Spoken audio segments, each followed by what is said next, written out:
The U.S. Supreme Court has ruled that former presidents are not immune from prosecution for acts carried out in their private capacity. The decision comes after lawyers for the former president Donald Trump argued that he should not face criminal charges for decisions made while in office. Trump is facing several charges related to conspiracy to overturn the 2020 presidential election results. But the Supreme Court has asked a lower court to decide whether its verdict applies to Donald Trump's actions.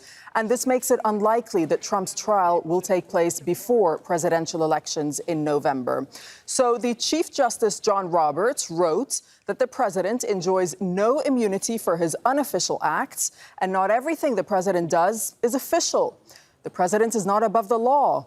But under our system of separated powers, the president may not be prosecuted for exercising his core constitutional powers, and he's entitled to at least presumptive immunity from prosecution for his official acts. And that immunity applies equally to all occupants of the Oval Office. Well, the liberal Justice Sonia Sotomayor has written a dissent note saying, "Never in the history of our republic has a president had reason to believe that he would be immune from criminal prosecution if he used the trappings of his office to violate the criminal law. Moving forward, however, all former presidents will be cloaked in such immunity. If the occupant of that office misuses official power for personal gain, the criminal law that the rest of us must abide will not provide a backstop. With fear for our democracy, I dissent." So, the former president has reacted to the Supreme Court's ruling on his social media platform, Truth Social. Here's what he said. He's called the decision a big win for the Constitution and democracy, and that he's proud to be American. Mike Hanna, you're joining us from Washington, D.C. to talk us through this verdict and more of the reactions that have been coming through. Right, first of all, I'd just like to pass that section that you read from Chief Justice Roberts' decision in this particular case. And it's actually very important to look closely at what he says.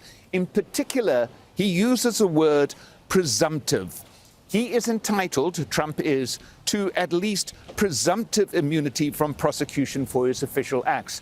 That means the Supreme Court is not ruling on the nature of these acts as such. It is stating that a principle, the principle is that a sitting president cannot be held accountable for official acts that he takes while in office. Now, in that Chief Justice comment, he points out and emphasizes the president enjoys no immunity for his unofficial acts, and not everything the president does is official. The president is not above the law. So he's passing out here something very important, and that it makes very clear in Chief Justice's rulings and findings that they are dealing with the principle of the matter. They are not dealing or looking at the facts in this particular case. That is something that the lower court is going to be looking at. Now, this decision having been handed back to them to re-look at its decision to uphold the fact that Trump does not have immunity, that court will now have to start considering the facts of the case, having been given the principle of the case by the Supreme Court. The facts of the case are something that must be looked at, and the key point here is going to be whether or not those charges brought against Donald Trump are directed at actions taken in an official capacity or in an unofficial capacity. This is going to be absolutely key to the review by that lower court. I also just want to give you a response from the Biden campaign. Today's ruling doesn't change the facts. So let's be very clear about what happened on January the 6th. Donald Trump snapped after he lost the 2020 election and encouraged a mob to overthrow the results of a free and fair election. Trump is already running for president as a convicted felon for the very same reason he sat idly by while the mob violently attacked the Capitol. He thinks he's above the law and is willing to do anything to gain and hold on to power for himself. So the Biden campaign now outlining exactly how it's going to have to change its tack in terms of attacking Trump as this campaign proceeds. It has made the January the 6th events as a very center of its campaign against Donald Trump.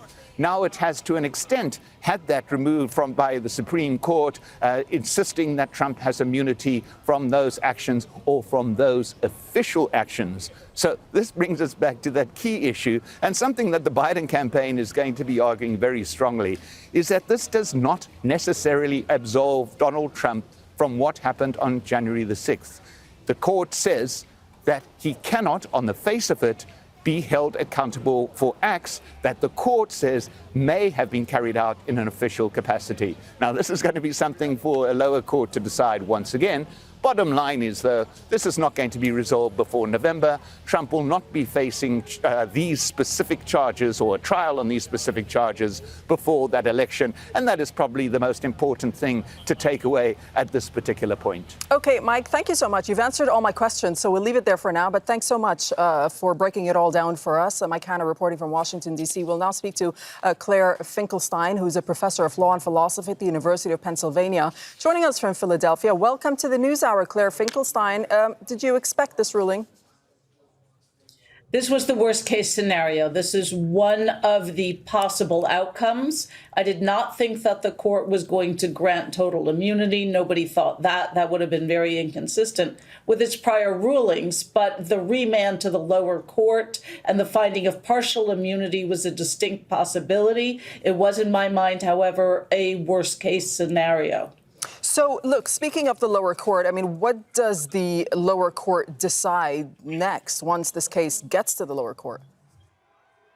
Well, before I answer that question, let me just say that I believe that this decision is going to go down in the history of the United States Supreme Court as among its worst decisions ever, right there with the Korematsu case, the Lochner case, the Dred Scott case, and cases of that sort. This is a gut punch to U.S. democracy to find that a U.S. president may now freely violate the criminal law, commit crimes, possibly to remain in office, is a shocking decision, one that I believe is very inconsistent with the history of the court's other rulings.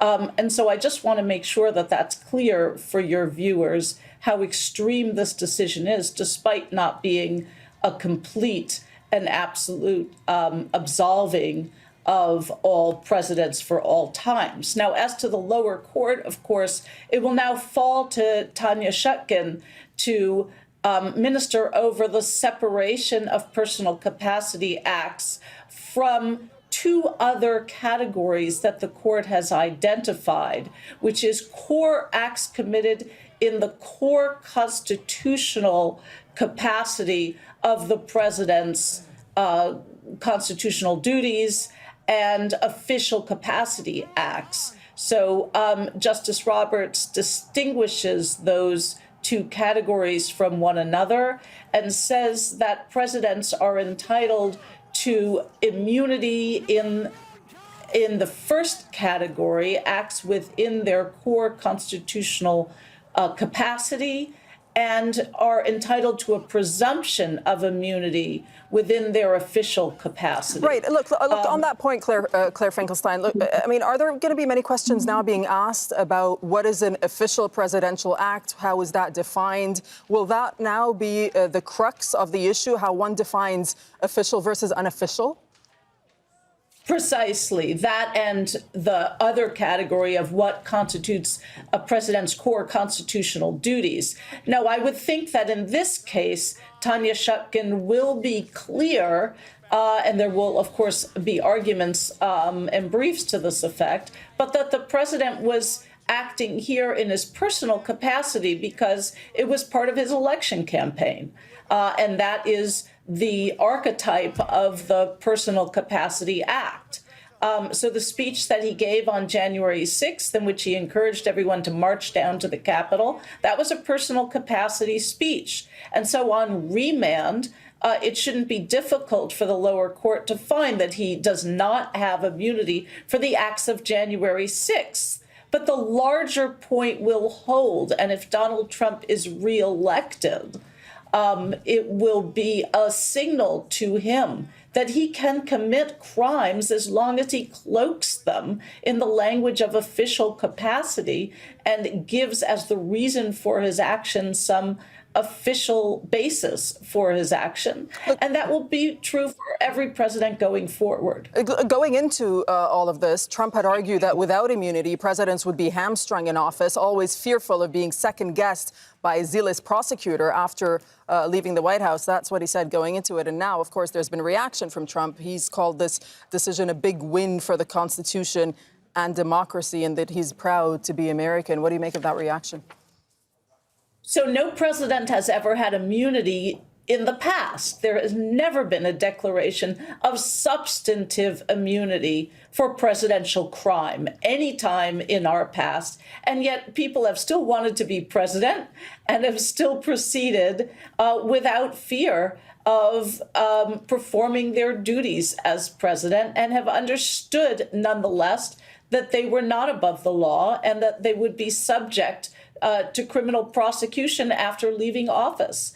The furthest that any decision has gone is to say that presidents cannot be prosecuted while in office. But the reassurance that we've always had on that, in particular on the Justice Department policy regarding prosecuting a sitting president, has been that the policy is okay because he can be prosecuted after leaving office. Indeed, the Trump team argued that themselves in the Trump v. Vance case in 2020. And now it looks as though even that argument is out the window, because this decision says for many acts you won't be able to prosecute a president after he leaves office. Right. All right. Thank you so much, Claire Finkelstein. Thanks for joining us on the NewsHour. Thanks for having me.